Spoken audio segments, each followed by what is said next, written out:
पहले वीडियो में हमने देखा कि तेज़ बारिश के चलते हम किस तरीके से अर्धकुमारी गुफा तक पहुँचे। और दोस्तों, अगर आपने हमारा पहला वीडियो नहीं देखा है तो आप उसको ज़रूर देखिए। और इस वीडियो में हम आपको पूरी यात्रा बताएंगे, हम कैसे बाबा भैरवनाथ के दर्शन किए और किस तरीके से हमने माता के भवन के दर्शन किए। तो वीडियो में प्लीज़ हमारे साथ बने रहिएगा। फ्रेंड्स, हमें अभी पता चला है कि अर्धकुमारी गुफा की पर्ची मिल रही है, तो हम लोग नीचे जाके अर्धकुमारी गुफा की पर्ची ले लेते हैं। उसके बाद माता के भवन की और भैरव बाबा की यात्रा शुरू करेंगे, ताकि जब अगले दिन सुबह या दिन तक पहुँचे तो हमारा नंबर आ जाए। तो हम जाते हैं पहले अपनी पर्ची का जुगाड़ करने के लिए। यहाँ पे गर्जुन माता के गुफा की पर्ची बनती है। ये आपका क्या कहते हैं, अर्धकुमारी से जस्ट सामने सीधे रास्ते से चले आएँ और सीधे रास्ते से आके यहाँ पे गर्जुन माता की पर्ची कटती है। और यहाँ से पर्ची कटवा के आमतौर पे लोग पर्ची कटवा के सीधा यात्रा शुरू कर देते हैं और लौट के आते वक्त जब आते हैं तब तक उनका नंबर आ जाता है। तो मैं यही कहूँगा, यहाँ से पर्ची कटवा के अपनी आगे की यात्रा शुरू करें और लौट के गुफा के दर्शन कर लें। फ्रेंड्स, अर्धकुमारी में ये आपका निःशुल्क यात्री निवास है। यहाँ पे आप देखेंगे ये जो बैनर लगा हुआ है, जो यहाँ पे एलईडी चल रही है, इस एलईडी से आप देखेंगे यहाँ पे जो ये रास्ता है ना वे टू भवन का, इसके जस्ट ऊपर आप यहाँ देखेंगे ये ऊपर लिखा हुआ है निःशुल्क यात्री निवास। ये आप फ्री में आप यहाँ पे रुक सकते हैं, ठहर सकते हैं। ये ऊपर पड़ता है भगवती भवन, इसकी बुकिंग ऑनलाइन होती है। आप यहाँ पे ऑनलाइन भी बुक कर सकते हैं ठहरने के लिए, और आपके क्लॉक रूम भी यहाँ अवेलेबल रहते हैं। तो अभी जो ये जो रास्ता है जो हिमकोटी की तरफ होते हुए जाता है, ये अभी बंद कर रखा है रास्ता। तो हम लोग इस रास्ते से ना जाके हम लोग ये वाला रास्ता पकड़ेंगे ऊपर जाने के लिए। और काफ़ी भूख लग रही थी, हमने सोचा कि कुछ खा लें, तो हमने 3 रोटी और 1 दाल और चावल ऑर्डर किए। खाएंगे तो थोड़ी एनर्जी आएगी, उसके बाद ऊपर चढ़ पाएंगे। तो खा के हम लोग सीधा ऊपर चढ़ते हैं, चढ़ान ऊपर के लिए। यहाँ अर्धकुमारी से माता का भवन 6 किलोमीटर है, और इसके जस्ट सामने आप देखोगे तो यहाँ पे शैलपुत्री भवन है। यहाँ पे एंट्रेंस वर्जित है, पहले आपको बुकिंग करानी पड़ेगी, है ना। और आपके रेंटेड डॉर्मेट्री वगैरह भी मिल जाएंगे यहाँ पे। इसमें सामने लिखा हुआ है 120 रुपये पर बेड के हिसाब से है ना। तो आराम करने के लिए आप कर सकते हैं बुक। और यहाँ पे क्लॉक रूम भी मिल जाएगा इस पूरी बिल्डिंग के अंदर, ठीक है। अब हम लोग आगे चलते हैं यहाँ से 6 किलोमीटर ऊपर। आपको सफ़र में हर चीज़ की इन्फॉर्मेशन मिलती रहेगी, आपको ज़रा सा भी परेशान नहीं होना है। जगह जगह बोर्ड लगा है, शौचालय, लेडीज़ एंड जेंट्स टॉयलेट की सारी फैसिलिटीज़ हैं हर 200 मीटर में, 300 मीटर में। तो बिल्कुल भी परेशान ना हुए और चढ़ाई चढ़ते रहें। जय माता दी। ये देखिए कुछ इन्फॉर्मेशन है प्रीपेड काउंटर के, उन सब की रेट लिस्ट दे रखी है, ठीक है। पालकी वगैरह करनी है, पिछली बैग करना है, पोनी करना है, हॉर्सेस करना है, उन सब की सारी इन्फॉर्मेशन दे रखी है, उनके रेट्स दे रखे हैं, सारे उनके सर्विस चार्जेस हैं, ठीक है। तो रास्ते में अगर जैसे आप चलते जा रहे हो और चलते चलते आप थक गए हो और आपको पोनी करना है, तो आप कहीं से भी स्टार्ट कर सकते हो पोनी करना, क्योंकि ज़रूरी नहीं है कि नीचे से आपको मिलेगा, ऊपर मिलेगा नहीं, ऐसा बिल्कुल नहीं है। आप ऊपर चलोगे, आपको पोनी बीच में करना होगा तो आपको बीच में भी मिल सकता है, चाहे चढ़ने के लिए चाहे उतरने के लिए। तो बिल्कुल भी परेशान ना होए और आराम से यात्रा करें। दोस्तों, हम लोगों ने जो खाना खाया था ना लगभग 2:30 बजे अर्धकुमारी पे, थोड़ा बहुत उससे बॉडी में एकदम एनर्जी सी आ गई, क्योंकि रोटी वगैरह आप खाते हो ना तो आपकी बॉडी में एनर्जी आ जाती है ऊपर चढ़ाई के लिए। तो मैं यही प्रेफर करूँगा कि थोड़ा बहुत खाते चलिए और आगे बढ़ते चलिए। ये दोस्तों अर्धकुमारी ऊपर से दिखता हुआ आप देख सकते हैं कितना फॉग है। जो एलईडी की लाइट है उससे फॉग आपको साफ दिख रहा होगा रात के टाइम में, और एहसास हो रहा होगा कि कितनी प्यारी सी ठंड होगी ऊपर, है ना। चलिए आगे चलते हैं।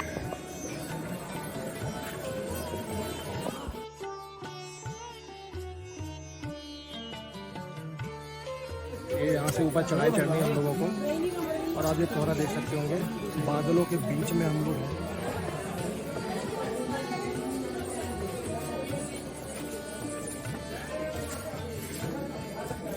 देख सकते हैं वो हमको चली जा रही है आगे, और मैं वीडियो में आपको दिखा रहा हूँ कि कैसा नज़ारा है। और मुझे ये धुंध बहुत पसंद है, बादलों के बीच में जब आप कोई सफ़र करते हो, सैर करते हो, तो उसकी बात ही कुछ अलग रहती है ना। आप देख सकते हैं जो बल्ब वगैरह की रोशनी है वो कैसी आ रही है, एकदम एडवेंचरस ट्रिप हो गई ये तो। हाँ, थोड़ी बहुत एनर्जी डाउन होती है चलने में, हाँ, बट लेकिन चलेगा, माता रानी के दर्शन के लिए कुछ भी है ना। तो फ्रेंड, अर्धकुंवारी से हम लोग 2 किलोमीटर ऊपर आ गए हैं और थोड़ा सा रेस्ट कर रहे हैं, और रेस्ट करके हम लोग आगे बढ़ेंगे।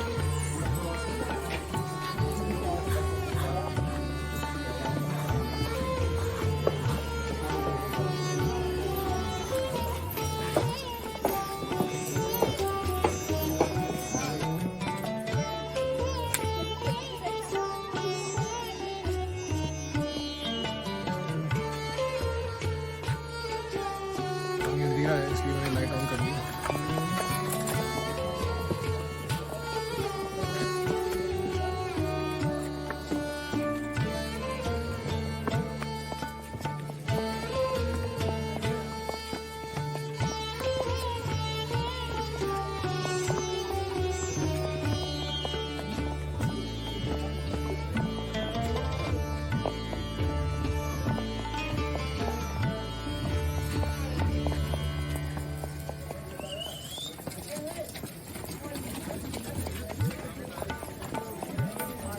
दोस्तों, सुबह के 5 बज चुके हैं और आप देख सकते हैं उजेला हो रहा है धीमे धीमे करके। मैं आपको एक चीज़ बताना चाहता हूँ दोस्तों कि अगर आप यात्रा पर्ची जब भी बुक करते हैं, आप कटरा पहुँच के बुक करते हैं, तो दोस्तों मैं आपको बताना चाहूँगा कि यात्रा पर्ची आप ऑनलाइन भी बुक कर सकते हैं। कैसे कर सकते हैं मैं आपको दिखाता हूँ। मैं आपको यहाँ पे इन्फॉर्मेशन देना चाहूँगा कि ये जो माता वैष्णो देवी जो ऐप है, ये आपको गूगल प्ले में मिल जाएगी और आपके मैक यूज़र्स के लिए आईफोन में भी मिल जाएगी।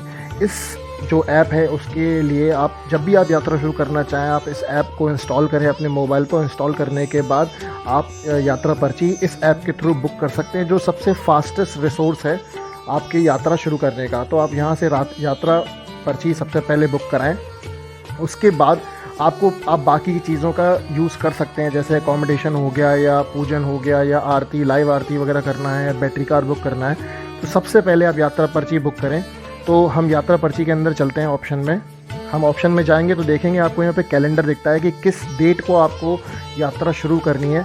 सपोज़ करके आप 27 को करना चाहते हैं या 26 को करना चाहते हैं, तो मैं 26 यहाँ से सेलेक्ट करता हूँ। आप देखेंगे कि इसमें जो ड्यूरेशन दे रखा है वो रात के 12 बजे से लेके अगले दिन के 12 बजने से पहले तक का पूरा टाइम है। और नीचे आपको लिखा है कि सीट्स कितनी बची हैं, 255 सीट्स बची हैं। तो मैक्सिमम विजिटर्स बुकिंग 5, तो 5 लोगों की बुकिंग आप कर सकते हो इस ऐप के थ्रू। तो आप यहाँ पे ऐड पे क्लिक करेंगे, तो ऐड पे क्लिक करके आप देखेंगे यहाँ पे आपको गवर्नमेंट आईडी प्रूफ नंबर देना पड़ता है। कौन सा आपका गवर्नमेंट आईडी प्रूफ है वो नंबर देना पड़ेगा, आपका नाम, आपकी डिटेल्स जो भी हैं, एड्रेस वगैरह, कहाँ से आप आ रहे हैं, इस तरह से आपकी पूरी पैसेंजर्स की डिटेल्स आप इसमें दे सकते हैं।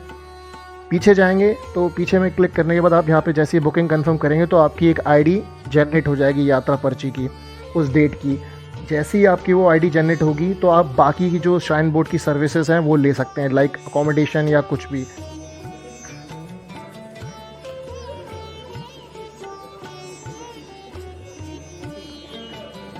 दोस्तों, सुबह की ठंड थोड़ी थोड़ी बढ़ गई है और यात्रा करने में और मज़ा आ रहा है। दोस्तों, मेरा सबसे बड़ा जो उद्देश्य है वो ये है, जो मैं बताना चाहता हूँ, ये जो वादियों और जो नेचर, यानी कि जब सुबह होती है बादलों के बीच में और पहाड़ों के बीच में, तो क्या नज़ारा होता है, वो नज़ारा मैं एक एक नज़ारे को मैं कैप्चर करके आपको दिखाना चाहता हूँ और मैं खुद में ये कैद करना चाहता हूँ, ताकि मैं आगे जब भी देखूँ और मैं हमेशा देख के यादों को ताज़ा कर सकूँ।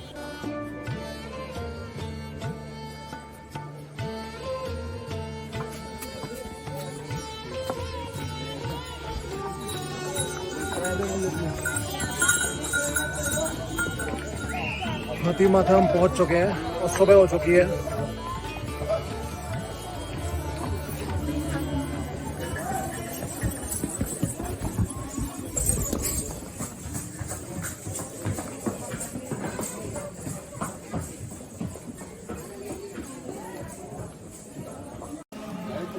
दोस्तों मैं आपको जाली से दिखाता हूँ, माता के भवन के बिल्कुल नज़दीक आ चुके हैं और हम थोड़ा सा हाइटेड में हैं।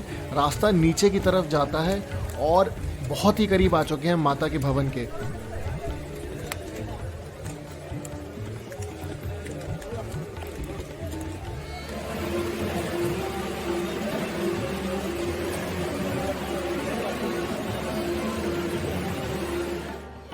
हम लोग बारिश में चले थे और आप देख सकते हैं सुबह क्या मौसम है, बादल ही बादल चारों ओर और इस बीच माता का भवन।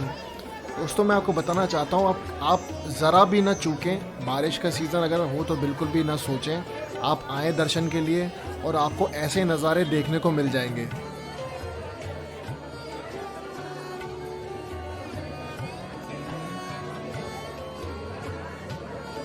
दोस्तों माता के मंदिर के अंदर जाने से पहले हमें अपना मोबाइल, पर्स, जो भी सामान है वो सब जमा करना पड़ रहा है, सारे जूते वगैरह सब कुछ तो जमा करके हम लोग अंदर जाते हैं। हम वापस आते हैं, फिर हम आपको बताते हैं कि हमें कैसा लगा। हेलो फ्रेंड्स, हम लोग माता रानी के दर्शन कर लिए और क्योंकि मैंने आपको पहले ही बताया था कि हम लोग माता के भवन में नहीं कैमरा ले जाना अलाउड नहीं है, वो हमें लॉकर में जमा करना पड़ता है। लेकिन क्योंकि आज वीकेंड है तो लॉकर भी सारे बिजी हैं, तो हम लोगों ने 1 बाय 1 करके दर्शन किए। और इससे पहले कुछ चीज़ें आपको बताना चाहूँगा। जैसे ही हम एंट्री करते हैं, मतलब लाइन में लगते हैं, उससे पहले हमें श्राइन बोर्ड का प्रसाद है वो मिल जाता है। लाई और लाई का जो प्रसाद होता है वो ले लेना चाहिए। फिर वहाँ से सीधा हम जाएंगे, नारियल ले लेंगे और अंदर जाके क्या कहते हैं, हमें जो नारियल है, आपको मंदिर में आगे नारियल देंगे आप, तो उसकी जगह एक टोकन मिलेगा आपको। वो टोकन जो है वो लेके आप जाएंगे और माता रानी के दर्शन करेंगे। दर्शन करने के बाद आप टोकन देंगे, उसके बदले आपको जो नारियल है प्रसाद का वो वापस मिल जाता है। तो ये सिस्टम है अंदर का जो मैं आपको बताना चाहता हूँ। और आप जब आओगे तो हाँ, एक बात और ज़्यादा ज़रूरी इम्पोर्टेंट है कि रास्ते में आपको एक सिक्का मिलेगा और एक मिश्री का प्रसाद मिलता है। श्राइन बोर्ड का प्रसाद है, वो माता रानी का चढ़ाई हुआ है। तो एक चांदी का सिक्का जो मिलता है, तो आप कहेंगे कि चांदी का सिक्का कैसे? जैसे जो लोग चादर चढ़ाते हैं और चोला चढ़ाते हैं और चांदी का कवच चढ़ाते हैं, तो वो चांदी पिघला के जो माता पे अर्पण की जाती है, वो पिघला के उसका सिक्का बना के भक्तों को दे दिया जाता है। तो आप ये चीज़ें, इन चीज़ों का ध्यान दें और बहुत शांति के साथ माता रानी के दर्शन करें। और दर्शन करने के बाद अलग ही एक एनर्जी रहती है ना। चलिए अब आगे चलते हैं बाबा भैरवनाथ। बहुत ही खूबसूरत नज़ारा है, आप यहाँ देख सकते हैं। और ये इस समय सुबह के 10:30-11 बज रहे होंगे और आप देख सकते हैं कि बहुत घनघोर बादल हैं और बारिश के मौसम में एक अलग ही नज़ारा रहता है ऊपर बादलों के बीच। और यहाँ पे माता का भवन है। तो आई होप मैंने आपको अच्छा सा व्यू कैप्चर करके दिखाया होगा और आपको अच्छा लगा होगा ये सब व्यू देख के। तो अगर आप बारिश में भी आते हैं तो बिल्कुल भी कतराएं नहीं, आपको सारी फैसिलिटी रहेगी। ठीक है, तो आगे चलते हैं अभी बाबा भैरवनाथ के दर्शन के लिए। दोस्तों बाबा भैरवनाथ के दर्शन के लिए हम लोगों ने रोप वे का रास्ता पकड़ा और मैं आपको बताना चाहूँगा ये इतनी बढ़िया सुविधा है जो श्राइन बोर्ड ने शुरू की है। मात्र 100 रुपये पर हेड में आप सीधा माता के भवन से बाबा भैरवनाथ के मंदिर पहुँच सकते हैं 5 मिनट के अंदर।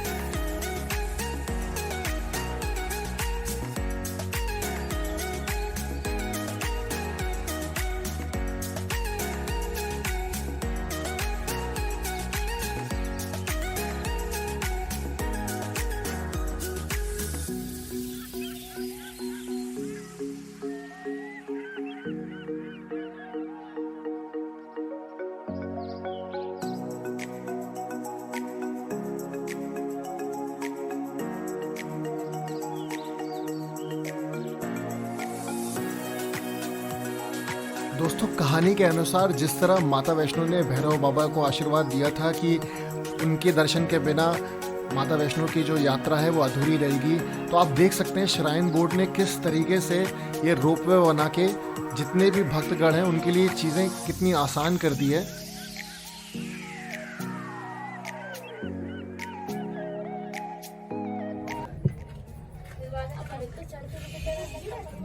देखो नीचे। क्यों डर लग रहा है?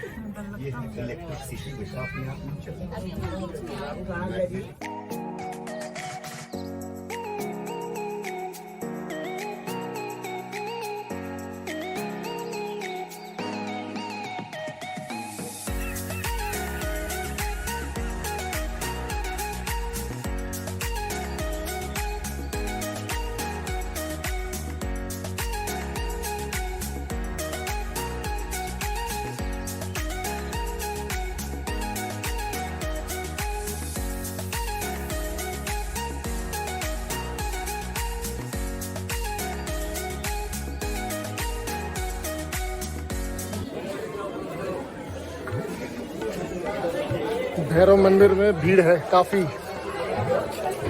लेकिन हम लोग का पूरा टाइम बच गया। तो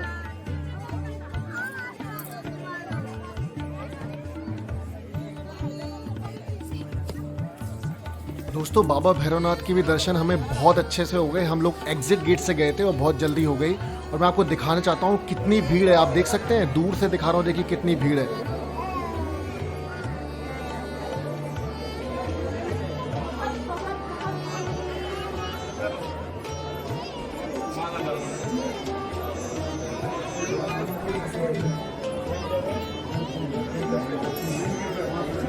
गाइस हम लोग भैरव बाबा से दर्शन करने के बाद सीधा भैरव बाबा वाले रास्ते से सीधा नीचे उतर रहे हैं। उनके बिल्कुल एग्जिट गेट के सामने से रास्ता है जो डायरेक्ट अर्धकुमारी को जाता है।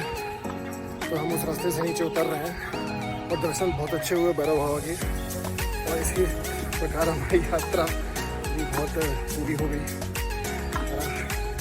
चलिए आगे देखते हैं।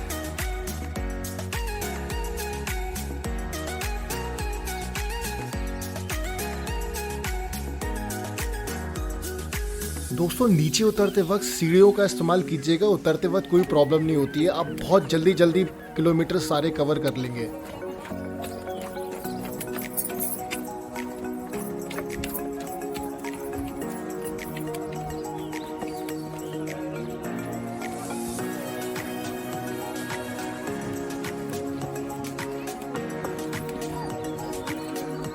आप देख सकते हैं बहुत जल्दी सामने वे टू कटरा लिखा आ गया। देख के खुशी हो रही है।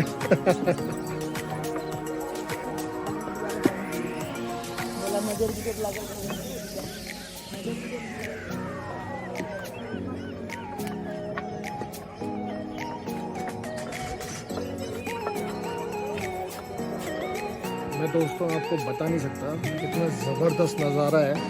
इतना ज़बरदस्त नज़ारा कि वर्थ हो गई ट्रिप आना। बारिश के टाइम में थोड़ी बहुत प्रॉब्लम होती है, लेकिन सच कहूँ इनकी फैसिलिटीज़ इतनी अच्छी है कि जिसके चलते कोई प्रॉब्लम आती नहीं है। और आप देख सकते हो ये एडिशनल एडवांटेज है बारिश का। देख रहे हैं,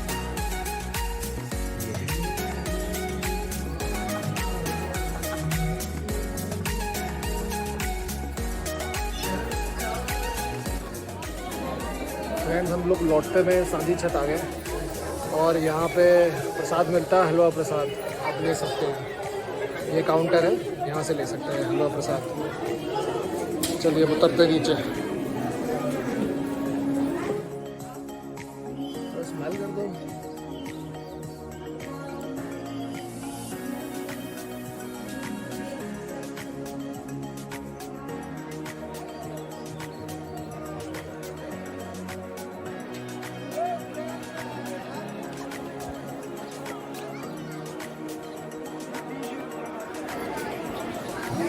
बहुत भीड़ है, बहुत भीड़ है। वीकेंड था इसलिए बहुत भीड़ है। हम लोग अर्धकुमारी पहुंच गए हैं और बहुत थक गए हैं और अब सोच रहे हैं कि कुछ नाश्ता वगैरह कर लें। तो इसके बाद 8 किलोमीटर के अराउंड और यात्रा है। दोस्तों हमको 1 घंटा लग गया गर्जुन गुफा के दर्शन करने में, क्योंकि वीकेंड था, काफ़ी भीड़ थी। और दोस्तों मैं आपको यही कहूँगा कि आपको जब भी दर्शन करने हैं तो वीकडेज़ में आइए। वीकडेज़ में आपको बहुत जल्दी जल्दी दर्शन हो जाएंगे सारे। ऐसा रहा मेरा ये वीडियो जिसमें मैंने आपको दिखाया माँ वैष्णो का धाम काफ़ी अच्छे तरीके से, थोड़ी परेशानी हुई, थोड़ी कठिनाई हुई, लेकिन मैं जितना कवर कर सकता था मैंने कवर किया। अगर आप लोगों को मेरा ये वीडियो पसंद आया है तो प्लीज़ मेरे वीडियो को लाइक कीजिए, सब्सक्राइब कीजिए और आप जितने ज़्यादा से ज़्यादा मेरे इस वीडियो को शेयर कर सकते हैं वो करिएगा, उससे मुझे काफ़ी सपोर्ट मिलेगा। और हाँ, प्लीज़ वीडियो पूरा ज़रूर देखिएगा।